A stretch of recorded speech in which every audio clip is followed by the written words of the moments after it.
sunod-sunuran lang ang mga artista sa management nila. Saka pera din yun para sa kanila at baliwala yun sa kanila dahil hindi naman totoo. Hindi nyo mapansin na puro naman kasinungalingan ang mga issue sa SOCMED. Dahil nga naman sa mga bayaran na social media, influencer at mga artista, lahat ay gagawin nila para karon lamang sila ang tsansa na sirain ang ibang artista. Wala silang pananagutan. Siguro nga ay mga galamay din ito ng iba pang mga artista na sakim sa pera at ganid sa mga kayamanan at mga posisyon at magkaroon ng mga big break sa mga proyekto sa industriya ng pag-aartista. Alam natin na maraming nakapalibot kay Min Mendoza at Alden Richards na isang ahas. Kaya alam natin na hindi ito magtatagumpay dahil ang buong Aldab Nation ay nakasuporta para kay Min Mendoza at Alden Richards lamang at hindi ito kailanman mababali. Inaasahan na nga ng buong TVADN ang nangyari nitong mga nakaraang linggo tungkol kay Min Mendoza at Alden Richards, kaya tila nakahanda na sila sa mga masamang balita na ipinalabas sa mga social media at TV. Ngunit ang mahalaga sa buong TVADN ay hindi pa rin nakakalimot si Alden Richards at Min Mendoza sa pag-aalaga sa kanilang pamilya. Sa dami ng pambabatikos na ginawa ngayon kay Alden Richards at Min Mendoza nitong mga nakaraang buwan, ay mabuti na lang hindi pa rin nila nagagawang talikuran ang kanilang pamilya.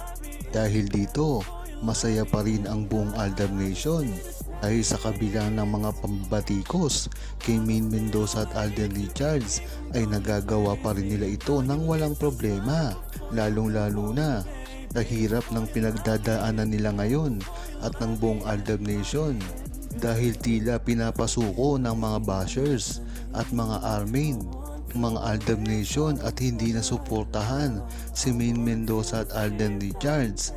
Ngunit dyan sila nagkakamali. Sa tagal na kasi ng panahon na sumusuporta ang buong TVADN sa Aldab at sa Maychard, hindi nyo magagawa na pigilan ang Aldab Nation na ibasura na lamang ang feelings kay Min Mendoza at Alden Richards. Kaya sa hanggang huli, hindi nyo basta-basta masisira si Alden Richards at Min Mendoza at ang buong Aldab Nation na nagmamahal sa kanila.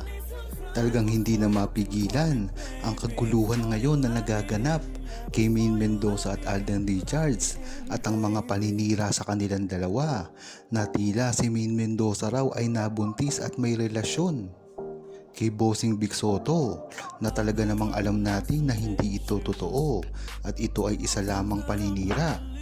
Bagamat walang inaamin si Min Mendoza at Alden Richards patungkol sa mga balitang ito, ay hindi na rin dapat ito inuungkat pa ng mga true-blooded Aldab Nation dahil ang alam ng mga Aldab Nation ay talagang loyal na loyal si Min Mendoza at Alden Richards sa isa't isa at talagang ang target lamang ng mga bashers at naninira dito ay ang mga walang alam patungkol kay Min Mendoza at Alden Richards at ang mga nagbubulag-bulagan na kunwari ay talagang fans ni Min Mendoza at Alden Richards.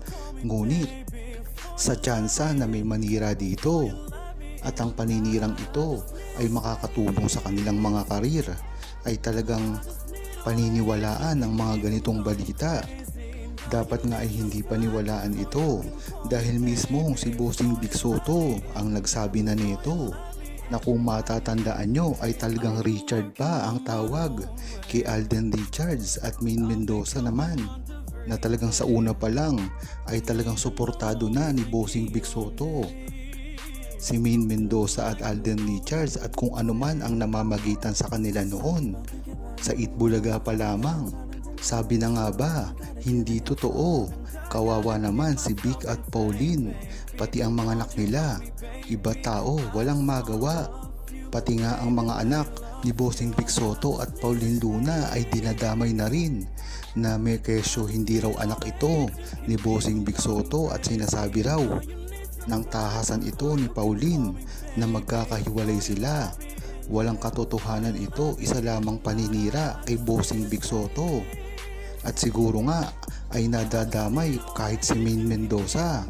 Alam naman natin na hindi ito totoo dahil talagang napakatibay ng relasyon ni Bossing Big Soto ngayon kay Pauline.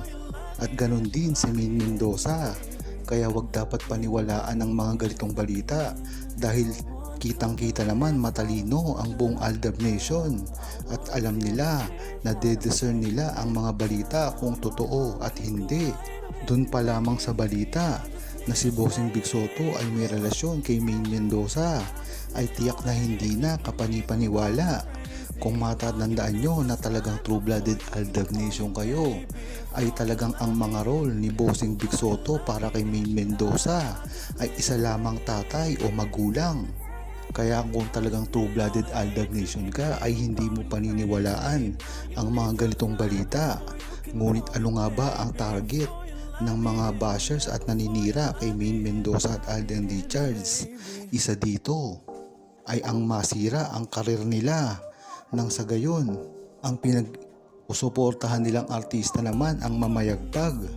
Talagang dati pa lang ay alam na natin ito.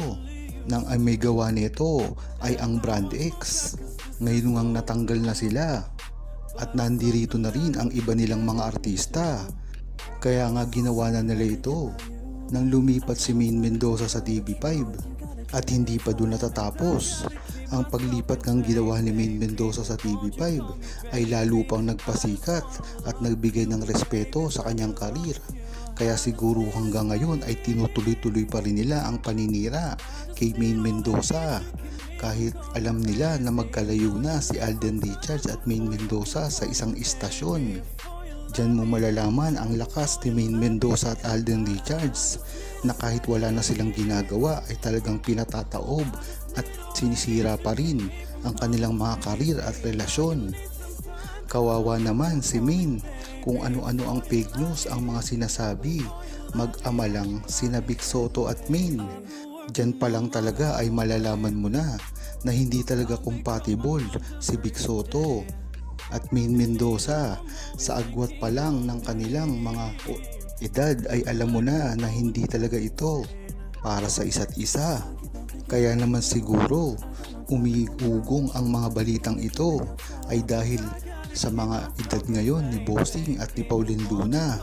Kung matatandaan nyo ay talagang napakabata ni Pauline Luna nang maging asawa niya si Big Soto. Kaya siguro nakakita ng butas ang mga bashers at mga naninira sa Itbulaga kay Big Soto, Maine Mendoza at Alden Richards na kapag bata ay pinapatulan ni Bossing Big Soto. Ngunit dyan sila nagkakamali. Mali ang babae na nirereto nila kay Bossing Big Soto, kaya nasa wata kagad ito na peke. Dahil alam naman natin na hindi papatulan ni Maine Mendoza ito dahil na rin meron na siyang Alden Richards at kahit kailanman ay hindi maaaring mangyari ito. Alam rin kasi nila na hindi lang sila papansinin ni Alden Richards at Maine Mendoza, kaya nga lumaki ang issue ng ganito.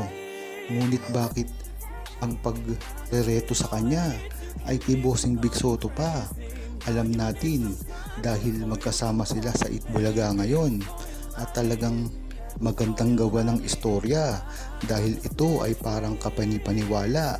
Kung katrabaho mo nga naman ay talagang madedevelop sa'yo. Ngunit nagkamali sila kahit si Alden Richards ay alam yan.